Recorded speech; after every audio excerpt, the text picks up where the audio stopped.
नमो शिवाय। ओम नमो शिवाय। ओम नमो शिवाय।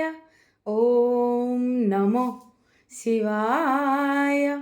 ओम नमो शिवाय। हर हर महादेव। आज जल अभिषेक का 8वां दिन है। तो ये जो मोती की तरह एक एक मन का जोड़ के 108 दिन का बनेगा। हम 8 दिन क्रॉस कर आए हैं और जल का कई कई कई कई भांति भांति रूप देख चुके हैं। और ये अनंत की तरह होता है। जैसे मैंने कहा ना, वाटर ड्रॉप में 360 डिग्री एंगल होता है। तो इसको 360 डिग्री एंगल से देखने का हमारी कोशिश है। ये इतना महत्वपूर्ण है। जल, पूरी पृथ्वी जल के ऊपर खड़ा है। जल 70% है और धरती है 30%। जल जीवन का आधार है। इवोल्यूशन के क्रम में पहले जल से ही जीवन का उत्पत्ति हुआ। अभी भी मातृगर्भ में अमनियोटिक फ्लूइड जो है वो जीवन का आधार है। उसमें एक बच्चा ऐसे भासमान रहता है जैसे हम समुद्र में पूरा पृथ्वी के जो जीव जगत भासमान है समुद्र के गर्भ में, वो अमनियोटिक फ्लूइड की तरह है। अमनियोटिक फ्लूइड ज़्यादा हो जाए तो भी डेंजर है, कम हो जाए तो भी डेंजर है। तो जल ज़्यादा हो जाए तो भी जल की बहुले जल बहुले सृष्टिनाश, जल विहुने सृष्टिनाश कहा गया है। तो इसीलिए बारिश होना भी बहुत ज़रूरी है। और बारिश ज़्यादा हो तो बाढ़ भी आ जाता है। तो बारिश का सीजन जो है, अभी कभी कभी बारिश होता है, मई है, तो अच्छा लगता है जब होता है। मिट्टी की पहली खुशबू जब आता है ना बारिश होके, तो उसका एक अलग रोमांच है, एक अलग जो है उन्माद भर देता है। सभी को अच्छा लगता है पहली बारिश का मिट्टी का खुशबू। बारिश होता है तो मनुष्य को लेके सारा जीव जगत, पानी का महत्व जो है, खुश होते हैं। पूरा पूरा सारे सारे ऋतु का आधार हम बोल सकते हैं, क्योंकि इसमें जीवन की उत्पत्ति होता है। नए नए पौधे उगते हैं, नए नए पत्ता जो है पूरा ग्रीन ग्रीन ग्रीन ग्रीन, नवकिशलय जिसको बोलते हैं, वो खिल जाता है। पेड़ पौधा जल्दी जल्दी जल्दी जल्दी बड़ा होने लगते हैं कि जल जल मिल के। तो वो एक अपूर्व ऋतु है जो सारे ऋतु का फिर आधार बनता है। और ये चक्र के हिसाब से तो चलता ही है। सूरज के किरण में पानी शुद्ध जल जाता है। कहीं पे भी सूरज का किरण पड़े, ग्रहण करता है शुद्ध जल। तो वैसा ही है, जीवन भी वैसा ही है। ग्रहणशीलता, आज ग्रहणशीलता के ऊपर बात करेंगे। तो हम तरह तरह की चीज़ें देखते हैं, लेकिन हम ग्रहण वही करेंगे, हमें जो चाहिए, हमारे अंदर जैसा चुंबक है वो उसी तरह के चीज़ों को अट्रैक्ट करेगा। तो ये जो, जैसे इसको मैनिफेस्टेशन कह सकते हैं, लॉ ऑफ अट्रैक्शन कह सकते हैं, जल भाव में इसको बोल रही हूँ जल तत्व के हिसाब से। तो आपके अंदर जैसा जल भाव रहे, आप उसी तरह से चीज़ों को अट्रैक्ट करोगे, उसी तरह के सेम जो है समान। क्योंकि सृष्टि का नियम है, समान समान जो चीज़ है वो असिमुलेट करता है। इसीलिए हमारा शरीर जो पंच तत्वों में बना है, हम पंच तत्वों का आहार खा के बड़ा होते हैं। और इसमें बैलेंस रहना चाहिए। हमारे शरीर में भी 70% वाटर है। तो ज़्यादा पृथ्वी तत्व का खाना खाने के वजह से पूरी दुनिया में overweight, obesity, cholesterol high, diabetes, इस तरह के चीज़ें जो है ज़्यादा हुआ है। तो वाटर कंटेंट ज़्यादा होना चाहिए और खाली स्पेस भी रहना चाहिए। Space always matters in everywhere. तो आकाश तत्व है, अग्नि तत्व, वायु तत्व, ये इसका बैलेंस रहता है तो शरीर और पूरा संसार अच्छा रहता है। तो हमारे अंदर जल तत्व है तो हम ज़्यादा जल तत्व की तरफ आकर्षित होते हैं। खाने पीने हो, जीवन शैली में हो, तो हम उसी तरह की चीज़ें लेंगे तो हमारे बॉडी का पुष्टि होगा। हाँ, ग्रहणशीलता, ग्रहणशीलता एक बड़ा पॉइंट है। आध्यात्मिक पॉइंट ऑफ व्यू देखो तो जो इंसान अपने किरदार को जितना जल्दी और जितना आसानी से, जितना जल भाव से ग्रहण करता है, वो उतना आध्यात्म की सीढ़ी से ऊपर उठते जाता है। जैसे हमारा एक्सट्रीम हुआ था असुरक्षा भाव। असुरक्षा भाव मतलब जल भाव का अभाव। असुरक्षा भाव, it is the deepest highest form of ego.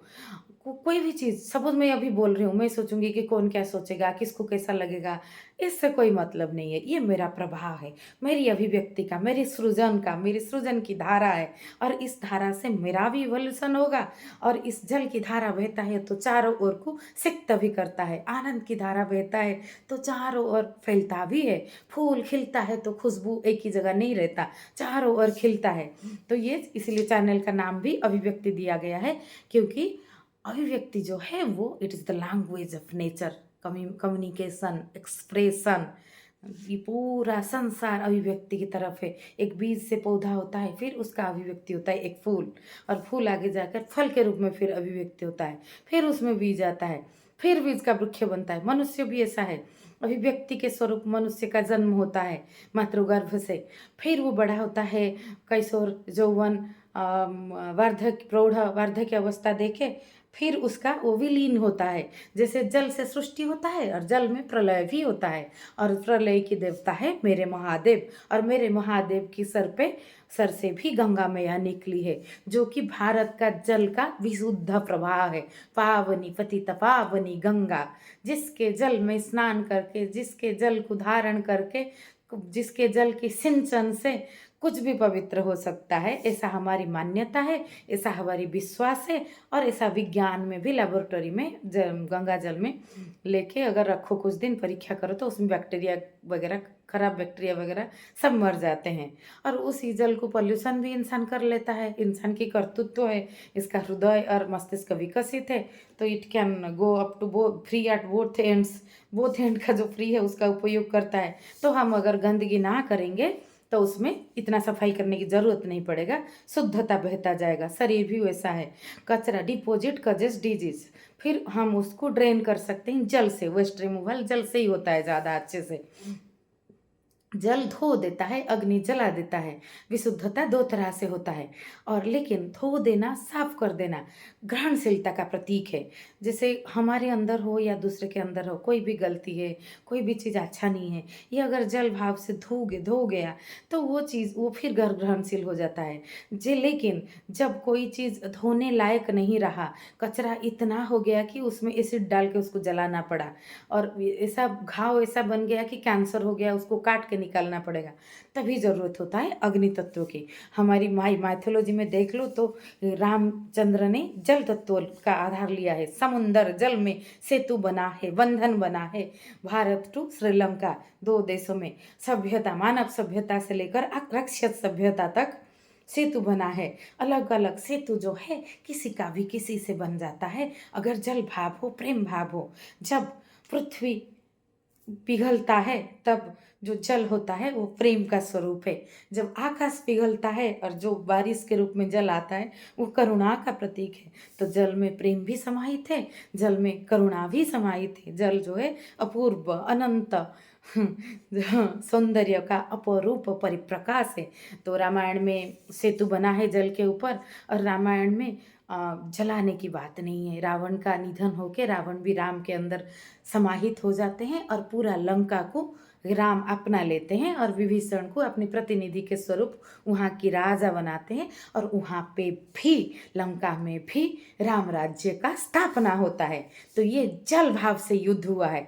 Mahabharat में अन्याय अधर्म इतना बढ़ गया, जदांग जदांग हि धर्मस्य ग्लानिर्भवति भारत अभ्युत्थानम् अधर्मस्य तदास्मानं सृजम्यहं परित्राणाय साधूनां विनाशाय च दुष्कृतं धर्म संस्थापनार्थाय संभवामि युगे युगे, संभवामि युगे युगे। तो ईश्वर को, अस्तित्व को कृष्ण अवतार लेके आना पड़ा, जो कि जाके जलाना पड़ा। महाभारत युद्ध में ज़्यादातर लोग रहे ही नहीं। ध्वंस का, प्रलय का लीला खेला व्यापा। कोई वीर गति को प्राप्त हुआ तो कोई कायरता का मौत मरा, लेकिन कुछ रहा नहीं। फिर उसके बाद परीक्षित से नया धारा का शुरू हुआ, और आज रात हमारा स्ट्रीम है, उसमें परीक्षित राजा को आधार लिया गया है। परीक्षित के 7 दिन आप ये वीडियो देख रहे हो तो स्टे ट्यून्ड। आज रात स्ट्रीम में ज्वाइन करके देखिए।